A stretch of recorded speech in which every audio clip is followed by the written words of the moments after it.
C court ವಿಚಾರದಲ್ಲಿ ನಾವು ಆ ರೀತಿ ಮಾತಾಡೋಕ್ಕಾಗೋದಿಲ್ಲ. ಅವ್ರು ಯಾವ ರೀತಿ ಪರಿಗಣನೆ ಮಾಡಿ ಅನುಮತಿ ಕೊಟ್ಟಿದ್ದಾರೆ ಅದು ಕೋರ್ಟ್ ವಿವೇಚನೆಗೆ ಬಿಟ್ಟಿದ್ದು. ಅದನ್ನು ಬಿಟ್ಟು ಮತ್ತೇನಿದೆ ಹೇಳಿ.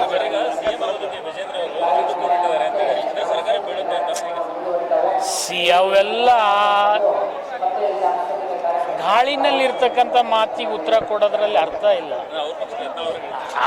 ಅವ್ರವ್ರು ಮಾಡ್ಕೊಳ್ಳಿ.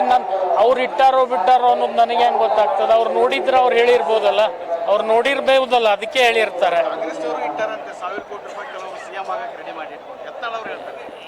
ಅಲ್ರಿ, ಅದು ನಾನು ಹೆಂಗೆ ಹೇಳಿ? ನಮ್ಮ ಕಾಂಗ್ರೆಸ್ನಾಗಂತರೂ ಆ ಕುರ್ಚಿ ಖಾಲಿ ಇಲ್ಲ, ನಮ್ಮಲ್ಲಿ ಯಾರು ಇಡುವಂಥ ಪ್ರಶ್ನೆನೂ ಬರೋದಿಲ್ಲ, ಇಡತಕ್ಕಂಥ ವಿಚಾರ ಮಾಡೋದಿಲ್ಲ ನಮ್ಮ ಪಕ್ಷದೊಳಗೆ. ನೋಡಿ, ಕೋರ್ಟ್ ವಿಚಾರ ಕೋರ್ಟ್ ನಿರ್ಣಯ ಮಾಡ್ತದೆ. ಅದ್ರ ಬಗ್ಗೆ ನಾನು ಮಾತಾಡಬಾರ್ದು, ಮತ್ತೊಬ್ರು ಮಾತಾಡಬಾರ್ದು. ಕಾಮನ್ ಸೆನ್ಸ್ ಇದ್ರೆ ಅದು ನೋಡೋಣ. ಈ ಕೋರ್ಟ್ನಾಗ ಅದು ಪ್ರಚಾರ. ಕೋರ್ಟು ಕಾಗ್ನಿಜನ್ಸ್ ತಗೊಂಡು ಎವಿಡೆನ್ಸ್ ಮಾಡಿಸಿ ಅಂತ ಹೇಳಿದೆ. ಅದರ ಅರ್ಥ ಕೇಸ್ ನಿಕಾಲ್ ಆಗ್ಯದಂತಿಲ್ಲ. ಕೇಸ್ ನಿಕಾಲ್ ಆಗಿಲ್ಲ.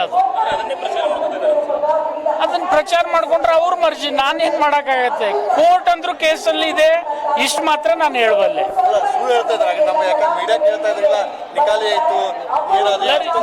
ನಿಮಗೂ ಗೊತ್ತಿದೆ ಅಲ್ಲ, ಕೋರ್ಟ್ ಏನ್ ಆದೇಶ ಮಾಡಿದೆ ಅದನ್ನ ಪ್ರತಿ ನೀವು ತಗೊಂಡವ್ರು.